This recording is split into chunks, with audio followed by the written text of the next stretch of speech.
दोस्तों, digital transaction के मामले में भारत ने दुनिया भर के देशों को अपना लोहा मनवाया है। भारत ने ये बात साबित कर दी है कि कैसे डिजिटल इकोसिस्टम के मामले में आज भारत का मुकाबला दुनिया का कोई भी देश नहीं कर सकता। भारत द्वारा लॉन्च किए गए यूपीआई प्लेटफॉर्म ने अपनी क्षमता के दम पर करोड़ों लोगों की जिंदगी में अपनी महत्वपूर्ण भूमिका बना ली है, जिसे आज देश के अंदर छोटे से छोटे और बड़े से बड़े ट्रांजैक्शन के लिए काफी बड़े पैमाने पर इस्तेमाल किया जाता है। यूपीआई की सफलता ने दुनिया को इसीलिए भी हैरान किया क्योंकि यह प्लेटफॉर्म आज से मात्र 6 से 7 साल पहले ही लॉन्च किया गया था। इसके बावजूद आज ये दुनिया भर के अलग अलग देशों में अपनी पहुंच बना चुका है। साथ ही जिस तरह से यूपीआई के आने के बाद देश के अंदर डिजिटल पेमेंट के क्षेत्र में एक बड़ी क्रांति आई है और लोगों ने कैश का इस्तेमाल कम करके ऑनलाइन पेमेंट को ज्यादा इस्तेमाल करना शुरू किया है, इसने भारत की अर्थव्यवस्था को मजबूत करने में काफी महत्वपूर्ण भूमिका निभाई। लेकिन दोस्तों, भारत के अंदर तो यूपीआई का इस्तेमाल खुलकर बड़ी ही आसानी से किया जा सकता है, जिसके तहत अगर आपके पास यूपीआई और बैंक अकाउंट में पैसे हैं तो इसका इस्तेमाल करके आप देश के अंदर छोटी सी टॉफी से लेकर कोई महंगा मोबाइल तक खरीद सकते हैं, जो काफी सुविधाजनक है। पर हम सभी जानते हैं कि काफी बड़ी संख्या में भारतीय देश छोड़कर दूसरे देशों में काम करने और पढ़ने के लिए जाते हैं। ऐसे में पिछले कई सालों से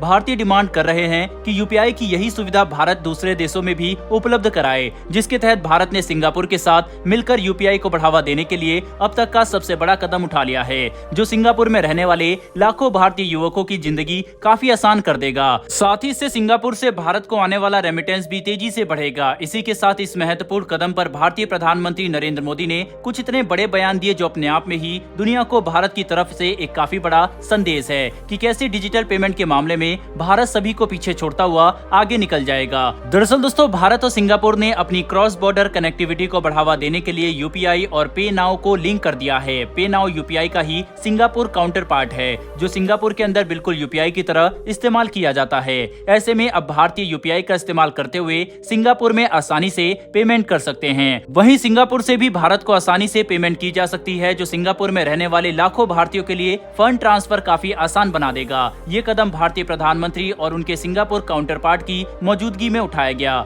जिसे दोनों ही देशों के शीर्ष नेताओं ने वीडियो कॉन्फ्रेंसिंग के जरिए देखा। इसके दौरान भारत की रिजर्व बैंक ऑफ इंडिया और सिंगापुर के मॉनेटरी अथॉरिटी ऑफ सिंगापुर ने यूपीआई को सफलतापूर्वक पे नाउ के साथ लिंक कर दिया, जो दोनों देशों के द्वारा एक साथ मिलकर उठाए गए अब तक के सबसे बड़े कदमों में से एक है, जिसका प्रभाव हमें अगले कुछ ही सालों में दिखना शुरू हो जाएगा। दोस्तों, आपको ये बात जानकर हैरानी होगी कि साल 2021 से 22 के बीच में भारत और सिंगापुर का द्विपक्षीय व्यापार 30 अरब डॉलर को पार कर गया था, जो अपने आप में ही एक ऐतिहासिक आंकड़ा है। साथ ही सिंगापुर में लाखों की संख्या में भारतीय स्टूडेंट और वर्कर रहते, पढ़ते और काम करते हैं, जिन्हें अक्सर फंड ट्रांसफर की जरूरत पड़ती है और ऐसा करने के लिए पहले उन्हें कुछ प्रतिशत की पेमेंट करनी होती है और सिर्फ तब जाकर ही वे पैसे भारत भेज सकते थे, जो टोटल पेमेंट का 10% तक हो सकता था। लेकिन अब ऐसा करने की कोई भी जरूरत नहीं होगी, क्योंकि अब यूपीआई का इस्तेमाल करके भारत में मौजूद लोग सिंगापुर में अपने रिश्तेदारों और दोस्तों को आसानी से पेमेंट कर सकेंगे और यही सुविधा सिंगापुर में मौजूद भारतीयों के लिए भी उपलब्ध होगी।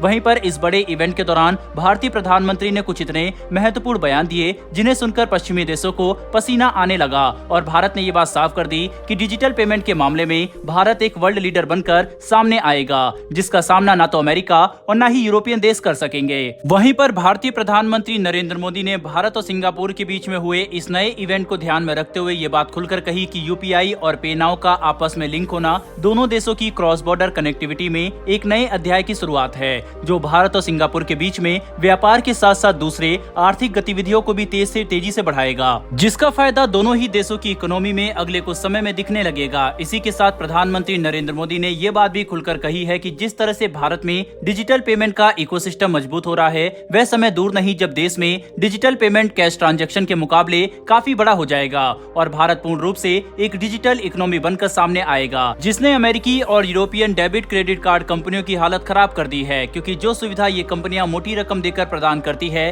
वही सुविधा यूपीआई फ्री में उपलब्ध करा रहा है। यानी डिजिटल ट्रांजैक्शन और ऑनलाइन पेमेंट के मामले में भारत की यूपीआई का सामना करने की क्षमता विश्व के किसी भी दूसरे प्लेटफॉर्म में नहीं है, जो ऑनलाइन दुनिया में भारत के बढ़ते प्रभुत्व को साफ तौर पर दर्शाता है। बहरहाल दोस्तों, इस वीडियो में इतना ही। अगर आपको ये इन्फॉर्मेशन और वीडियो पसंद आई हो तो वीडियो को लाइक करके हमारी आने वाली डेली ऐसी वीडियो के लिए चैनल को सब्सक्राइब कर बेल नोटिफिकेशन अवश्य दबा लें। फिर मिलेंगे ऐसी एक नई वीडियो के साथ। धन्यवाद। जय हिंद।